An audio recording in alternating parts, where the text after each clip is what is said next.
Tara, samahan niyo ako mamasyal dito sa loob ng barko. So, ika-apat namin na araw dito sa loob ng barko. So, pag-gising ko, diretso agad ako dito sa restaurant. So, yung dalawa, nagkakain din kasi kararating lang. Mali kasing nagising eh. So, pagkatapos nilang kumain, lumabas kami sa restaurant. Doon sila nag-upo sa may swimming pool.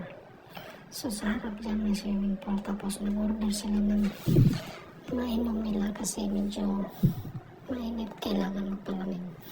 So, habang minimix nila para lumabas yung kulay kasi yung kulay na yan is red. So, kailangan mo talagang i-mix para lumabas yan. So, yan. Hinahalo nila o mikos-mikos. I-mikos-mikos mo yan insan. So, yan.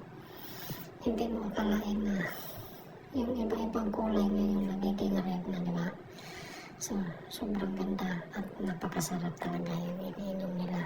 Hindi yan alcohol ha. Inumin lang yan juice.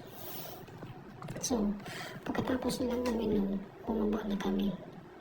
So, habang dito sa loob ng elevator, sumasayaw pa sila. Pagkatapos nila, sayaw kikay, na na na na. So, nandito po kami bumaba, papunta sa kwarto kasi may sugo ang kalikasan o tawag ng kalikasan. Kailangan natin bumaba. Marami namang toilet dito sa taas. Kahit saan ka napunta, marami namang toilet. So, doon lang kami sa kwarto kasi may kinukuha din kasi papunta na po tayo sa hapunan na naman. Kasi alas 7 yung booking namin, 7:20 yung booking namin sa dinner. So, habang nasa loob ng elevator, sumasayaw pa sila kasi gutom na. So, paglabas namin sa elevator, dito na kami naglakad papunta sa restaurant dito sa hallway. Tapos, kailangan natin bumaba ng isang level. Sa 7 tayo naglakad, tapos bumaba tayo sa 6. Kasi wala namang ibang dadaanan kung doon lang tayo dumaan pwede. So, habang nakaupo na po kami, binibigyan muna kami ng tinapay. Pagkatapos ng tinapay, mag-order ka na. Tapos, yun, dumating na po yung order namin sa aming hapunan. So, yung starter o entry ko, ang in-order ko is gulay house. Prutas pala. So, kailangan natin kumain ng prutas. So, bago tayo kumain ng main course o yung totoong pagkain, kailangan muna natin kumain ng konti. So, para hindi maraming makain, di ba? So, ganun talaga ang buhay nila. So, yung asawa ko, ang in-order niya is salad, Caesar salad. Yung kasama namin na iba, ganun din ang in-order niya. Prutas, at saka may pineapple juice. So, huwag kayong mag-alala, order lang kayo ng order kahit ilan pa yung orderin nyo. Basta mauubos nyo. Hindi naman problema yan. Hindi ka naman sisingilin ng bayad kasi wala namang bayad talaga yan.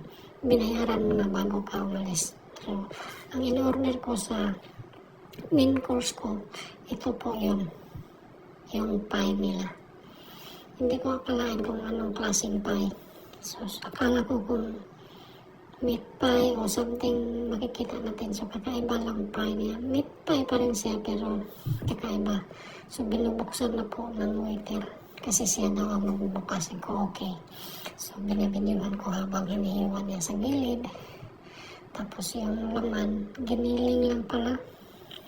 Ang sarap, kakaiba yung pie nila. Kaysa labas tayo bumili. Iba din ang lasa sa labas, iba din ang lasa sa kanila. Sobrang sarap talaga. Yun ang gusto ko, kaya umorder ako ng 2 pie. So, nakita mo, pangalawa na yan. Kasi gusto ko.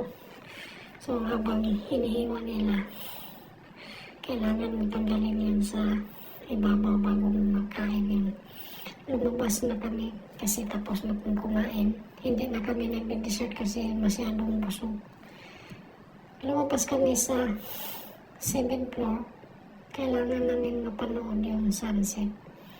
Pero hindi pa malayo pa, 20 minutes pa kasi ang oras natin dyan is 9:50.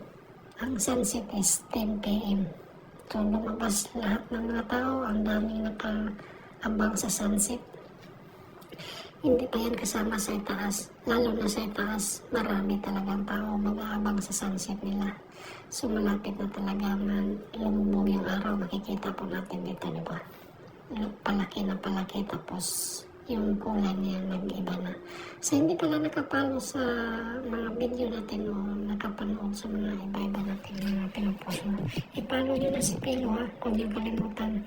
Kung nagustuhan nyo, i-share pa rin. So maraming salamat sa lahat ng nanonood sa mga video ni Pilo. Thank you for watching.